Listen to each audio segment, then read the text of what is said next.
Has it been pretty?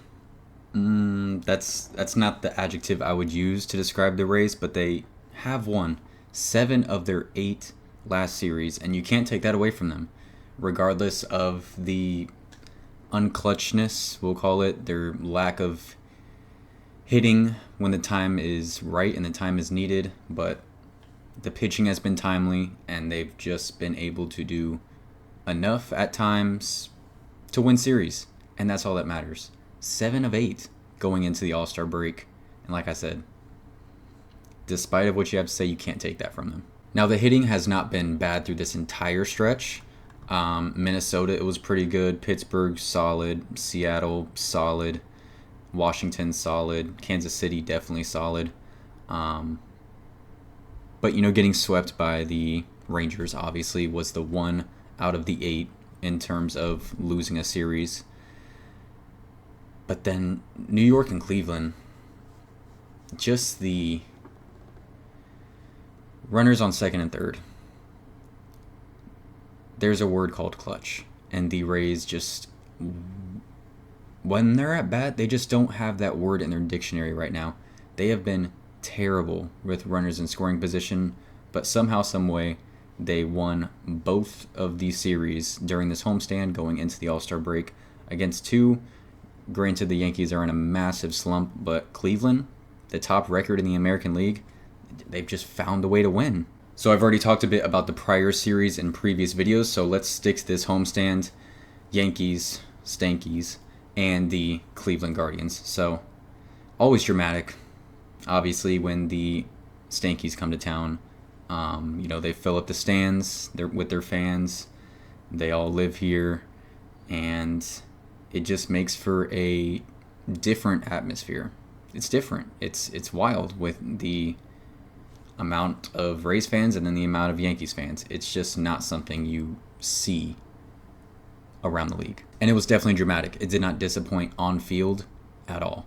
When you look at the score differential and the run differentials, Game 1, it was a 2-run game, but then Game 2 and Game 3, both 1-run games, 1-run differences. It was a battle. Going into the series, obviously coming off that sweep against the Texas Rangers, you wanted the Rays to bounce back during this homestand and have some positive vibes going into the All-Star break, and they were able to do that. They were able to take advantage of this slumping Yankees team, win the series, and then Cleveland, somehow, they pulled that out. Speaking of slumping, you see this headline here after Game 1, 17th loss in 23 games. Yikes. But Game 1, Ryan Pepio, and Isaac Paredes really carried the Rays to the win in this one.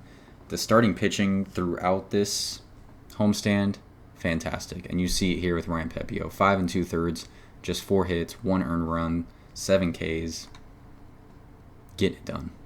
Young guy getting it done. All-star Isaac Paredes was able to hit a early 3-run shot to put the Rays up, and they were able to hold on.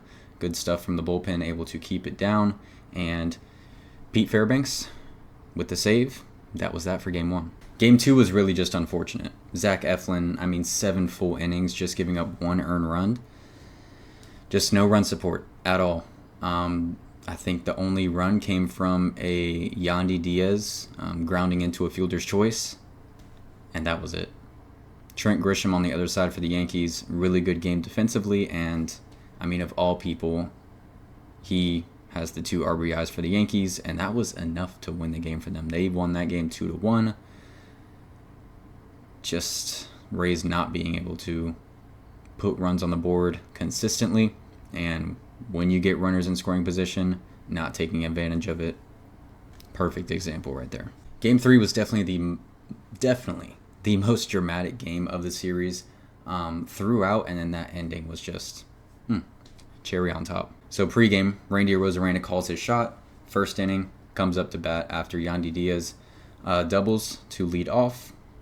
2-run shot. Randy Arozarena put the Rays up early. Pretty tough game from both starters. Looking at Nestor Cortez here.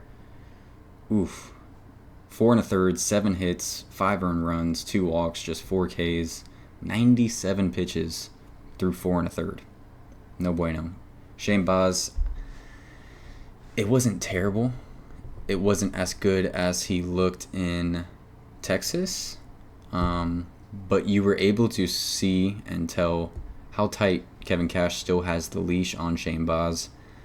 He only goes 4 1/3 as well. 3 earned runs, 6 hits, just 1 walk, 5 Ks. Like I said, it really wasn't that bad. But I think Kevin Cash felt it slipping a little bit. 1 out, man on first and second in that 4th inning. And Aaron Judge up to bat. Kevin Cash said, nah. Pulled him. Kevin Kelly went in. So with him getting pulled so early, it was a big bullpen day. As you can see, Kevin Kelly, Clevenger, Jason Adam, Poche, Manuel Rodriguez, Pete Fairbanks to close it out. There were some scary spots. Bases loaded in the 8th. Some close calls by the umpire. It was a dramatic game. And that ending, pop fly, shallow center, Caballero running out there, makes the catch over his shoulder, celebrates, and on the celebration the ball comes out and your heart just kind of like drops. You see the replay, clearly a catch, obviously a catch, there's no doubt about it, but yeah, did not really need all the extra drama added on top after everything that had already happened in the game. But it goes to review. It's clearly out, like I said. Umpire calls it. Rays win the series. But after all of that, I don't know who follows Pete Fairbanks on Instagram, but he gets the 2 saves in game 3 after in dramatic fashion getting that save. He goes home and goes on Instagram and posts pictures of his Legos on Instagram. Just that's peak male performance right there. Now let's talk about the Guardians series for a little bit. It's just pitching dominance. Dominance from the starters. Game 1, Taj. Game 2, Littell. Game 3, Pepio. Just 1 earned run from the 3 of them combined over this 3-game series. That is as good as you can really ask for from your starting group. And the young guys, Taj and Pepio, electric stuff. I mean, look at this here from Taj. 7 full innings, 5 hits, 0 earned runs, 2 walks, 8 Ks, and kept it under 100 pitches. Got that ERA down to under 3 at a 2.9 now. That potential that we all knew is there, it's coming into fruition. And we're seeing it happen live. Over his last few games, his last few outings, he has looked like an ace. That's just a fact. Shout out to Poche and Jason Adam coming in and cleaning things up. Super efficient. Poche just 11 pitches. Jason Adam striking out the side there. 14 pitches. Beautiful. Even Zach Littell, who has been struggling more as of late, was able to put out a pretty good outing for himself. 6 innings pitched, 6 hits, just 1 earned run, just 2 walks, 87 pitches. That's good stuff. You just 1 earned run, you got to expect and hope you can win that game. Unfortunately, just no run support. And honestly, none of the pitchers got run support. Taj didn't, Pepio didn't, but they were just so clinical, and the bullpen was able to keep the shutout going the rest of the way. That's the only reason the Rays were able to get 2 wins. The run support was not there. 6 runs total scored in this entire series. That's not good enough. At the beginning of this video, when I said they're winning, it hasn't been pretty, but they're winning games. This is what I'm talking about. You can't expect to continue winning like this, especially against competition like this. They made it out going into the All-Star break with good positive vibrations, but it's not what you want to see. Got to show Pepio some more love here as well. Can't leave him out. Here's his line. 6 innings pitched, just 2 hits, 0 earned runs, 0 walks, 81 pitches. These guys are balling right now. Pepio continuing to get his ERA down. He's now under 4. He was above 4 for a while there, but he's now under 4. Poche again looked really good coming out. Jason Adam again really good. Pete Fairbanks a little shaky there. giving up 2 hits to start the inning, but was able to clean things up a bit and get out and get the save, and the Rays win another series. Somehow able to win this series just scoring 6 runs, but I guess if you only give up 4, that's how that works. Once again, shout out to the pitching staff. But the Rays are at 500 at the All-Star break. 48-48. This makes things very, very interesting. What is this front office going to do?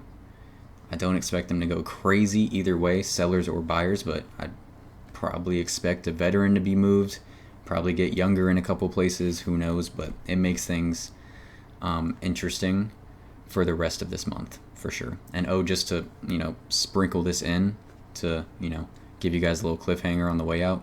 If you forgot, this is the week that the Rays City Council vote happens to decide on the new stadium plan and ultimately to decide if the Rays stay in Tampa Bay or not. So, big week for sure. So, I'll leave y'all on that cliffhanger. The Rays are back after the All-Star break against the Yankees, so hopefully the Stankies do not enjoy their All-Star break and, continue slumping once they return, and we can take advantage of that. And who knows, maybe end a series above 500.